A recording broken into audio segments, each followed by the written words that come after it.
Welcome back, everybody. Boyd here with you. Well, today on my workbench I have this really cool 1/6 scale Revell Ford 427 engine. We're going to be building this up here in this one video for you guys. This is a really nice little kit. It's super detailed and it comes with all the parts pre-painted. And we've got to do a little bit of glue work and there's a little bit of screw assembly to put this together. But this is a really cool kit that you can basically build in an afternoon and have a really nifty looking display when you're done. Those of you out there that are automotive enthusiasts will definitely know what this engine is. It's a world famous engine that pretty much put Ford on the map back in the 60s with their racing program all over the world.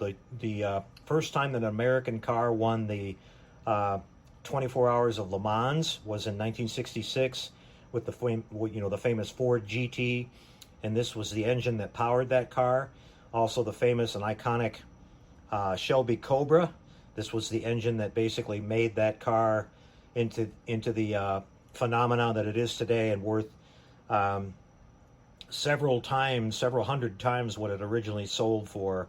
Probably one of the most sought after sports cars in the world, an original Cobra from the 60s. So this is a really neat display. When it's finished, it comes with this nice little stand, and it's highly detailed. You can see we've got some pictures of the box art here. You've got all your plug wires, you've got all the carburetor assemblies, linkage, everything. And it actually is a rotating assembly when you're finished with it, so it has a little bit of animation. You can, move the flywheel here on the back and make the engine turn. So I got this at my hobby shop on clearance, I don't know, probably a few years ago, and it's just been sitting on my shelf. I just thought it was really cool when I saw it, and I thought it was, finally time to get around to putting it together. So we're going to lay everything out on the bench here and put this together. And just kind of take you through the whole process, guys. I'll be right back and we'll show you the parts of the kit. Okay, everybody, well, let's take a look at the parts that this kit comes with.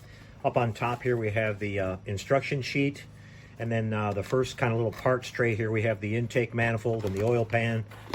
This has the famous 2 4-barrel setup that was iconic on the high-performance Ford engines of the day.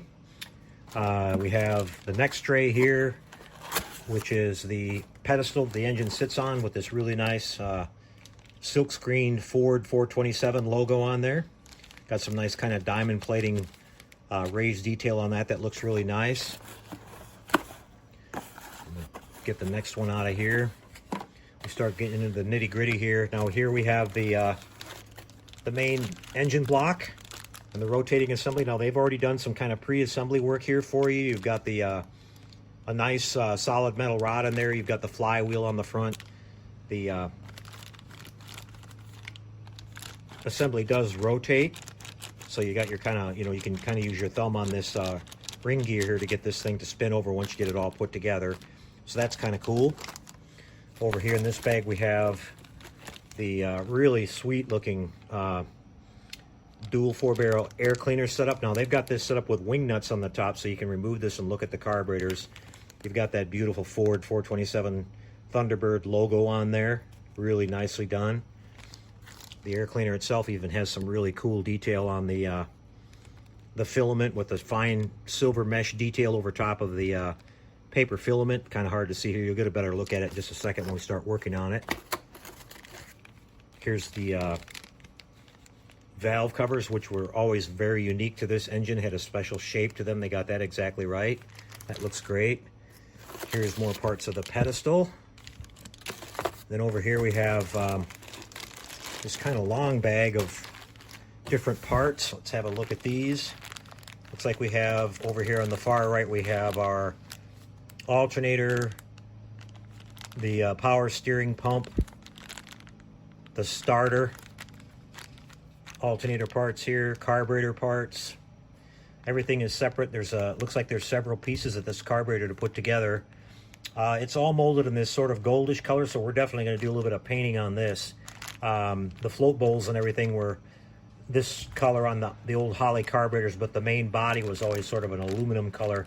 So we'll kind of work on those a little bit. Here's the distributor, some other little small detail parts. This is really cool. You got your spark plug loom all set up here for you with all the different wires, and they're all pre-painted and everything, so that's really nice. Get you a closer look at that. Even the oil filter here has a nice Fumoco decal on there. And let's see, here we have the fan and the water pump, which looks like it's also got a metal rod through it where it can spin. It's all put together pretty much there for you. Just got to stick it on the front of the block. Here's the exhaust manifolds, which were sort of a factory type header back in the day. You can see they're much more straight than a regular exhaust manifold. Really nice looking metallic color they've got on these too. It's pretty sharp. And then tucked away here in the corner, we have a bunch of small little screws to put some of the parts together with. It's partial screw together and partial glue together. Okay, you guys, well, there you had a look at the parts. What I'm going to do next is I'm going to get everything out, and I'm going to start working on it per the instructions here. We'll kind of take you through. I'll get the first part of the block done, and we'll show you how everything's going there, and we'll just work our way through all the way to the end. I'll be right back with the start. Okay, so I'm moving right along with the build here, you guys. You can see I've got the engine block, the lower rotating assembly, and everything mounted onto the pedestal. The pedestal brackets have been put together, and we're starting to put some of the detail parts onto the engine. Just following right along here with how the instructions show you to do this. You start with bolting the oil pan to the block using a couple of screws. Then you've got to use some more screws to mount these brackets on the front. And then you're down onto the stand. And then over here, we're attaching the water pump and fan, the starter, which you actually have to build and use a little bit of glue. The back pinion gear on the starter that rotates on the flywheel on the back is separate, so you don't have to worry about gluing that. It's already been pressed in place for you, so that's really nice. Then we get up here to the alternator and the brackets that hold that, so you can see we've got all that installed on our block now. The detail on this is really sweet, you guys. I'm really loving it. And they put a really beautiful high gloss paint finish on this engine block too, which is really nice. The overall quality of this kit is outstanding, you guys. Everything's really nice. It all rotates. Once we put our fan belt on the front here, when we turn the flywheel in the back, this whole thing will spin for us. I've been digging through some of the accessory parts here, looking at what I thought of the paintwork on them, and so I decided to come over here and I repainted the exhaust manifolds using some gunmetal gray. They were pretty close to that, but they were just kind of a little bit too blue looking, I thought, so I just toned those down a little bit, and this has got a nice kind of semi-gloss finish on that. Here are the carburetor float bowls, which I did more of a, the typical holly color that you see. They were a little bit too gold looking. And then the center carburetor bodies, I redid these with some silver, kind of aluminum. And all the throttle linkage as well, because it was molded in this sort of a gold color. And we got this looking a lot more correct.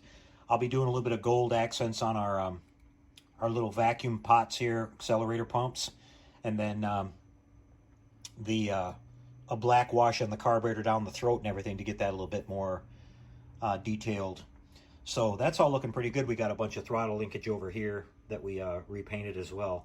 So that's going to be pretty much it for the, as far as I can see, as far as repainting anything. So that was a really easy fix, and it should look really nice. So I'm going to continue on now and go on to the next step. This will be putting down the carburetors and the intake manifold. There's a couple screws you use here to bolt that all together. Then we get into putting some of the throttle linkage and stuff on, and finally the heads and the exhaust manifolds. I'll get that done, and I'll come back and show you where it's at that point. Be right back, you guys. I'm back with you again, everybody, after about an hour or so worth of work here putting the small little detail parts on this, and I'm all done now. And this thing came out really, really cool. I'm really happy with it. It's a really detailed and really accurate model of the Ford 427 engine. I was noticing little things here and there, even more than what I thought when I was working on it, like up on the intake manifold there, they have the firing order cast into it and the original casting number for the part itself, which is really cool that they took it that far. And the detail is just packed into this thing. You can see what I did here is I did a little bit of painting on it to get it a little bit more accurate. I painted the exhaust manifolds a little bit darker shade of gunmetal. I thought they looked a little bit too blue. And I Did a little bit of a wash on it here and there to bring out some of the detail. On the chrome parts, I took some of my matte clear finish and just kind of dusted over it and took down that sheen just a little bit, which I think looks really nice. Made them look a little bit more realistic. Up here on the top of the air cleaner, I did a nice wash on these little grooves on the top of the air cleaner lid there. You got the beautiful Thunderbird 427 emblem there. And yeah, it turned out really good, you guys. I'll just kind of turn it around here a couple times and show you all the sides of it. But yeah, especially the carburetor detail, all the throttle linkage, the fuel lines, the spark plug wires, everything. It's really, really cool, and really makes the model stand out. You've got this cool little rotating effect here that works. The engine can turn over. And then just like on the real engine, you've got these metal hold-down screws here, and you can take the air cleaner lid off and check out the carburetors and everything. And you can see we did that paint work there. Just kind of get you a look down in there. I made those look quite a bit better by painting the main body of the carburetor there the correct color, and we did a little bit of a color change on the float bowls. Did a little bit of a wash down inside them, and they look a lot better like that. So that was all really easy to do to really bring up the look of this thing quite a bit. So yeah, it's really cool. All the linkage is there, and even down to the heat riser tube here and everything, all the fuel lines. These colors here for these brackets and everything are correct. I actually looked at some vintage pictures of this original engine. So yeah, they did an outstanding job on this one. Now they also make, Revell also makes a 1/6 scale Mopar 426 Hemi engine in this same style of a kit with the engine stand and everything, and it comes with a really awesome 1970 Cuda shaker hood scoop on the top. So I think I'm going to grab that kit too, because I was really impressed with the quality of this one. If it's anywhere near this one, I'll be really happy with it, and I'll you know, have them displayed side by side. I'm not sure if they make a Chevrolet version of one of these or not, like a Chevrolet big block or something like that, but I would get that one too if I knew that they made it. But just kind of spin this around here a few times for you. But yeah, this turns out really good, guys, and it was basically an afternoon build with it being pre-painted and everything. You can put it together pretty quick. The engineering of the parts and everything is fantastic, you guys. I didn't have to do anything at all. The only trouble I had with it was the belt would slip a little bit when I was trying to turn it. So I just took a really thin piece of, I took some 320 grit sandpaper. I cut a super thin strip, and I glued it into the groove of the lower pulley so that the belt would actually get traction. It was just not getting traction. The lower pulley was too smooth, and it would slip a little bit. So that took care of that problem. If you have that issue with yours, that's an easy way to fix it.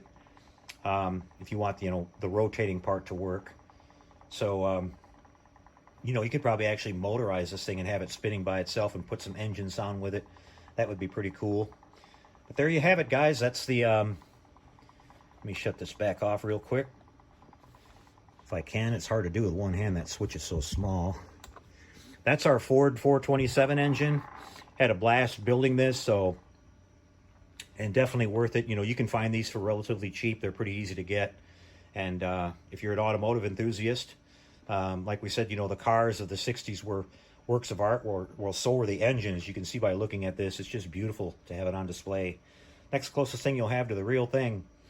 Okay, guys, well, I'll be back a little bit later this week. I'm going to, I actually decided I'm going to build the 1/350 scale USS Enterprise CV-6 aircraft carrier, the famous Gray Ghost from World War II, the original Enterprise. And I've been wanting to build that one for quite a while. A good friend of ours from the modeling channel sent that into us, and we've been promising to build that for a while. So we'll get started on that one a little bit later this week and take you through that whole build series. I hope you'll tune in and check it out. It should be a lot of fun. It's got some interesting aircraft we can put on the deck and a lot of nice detail. We're going to weather it up a little bit and kind of try to make it look like it looked around the Battle of Midway in World War II. So that should be a lot of fun. All right, you guys. Well, I hope you enjoyed this build. Great little kit. Highly recommend it. We'll see you in a few days. And then until we do, be safe out there, everybody, and happy modeling.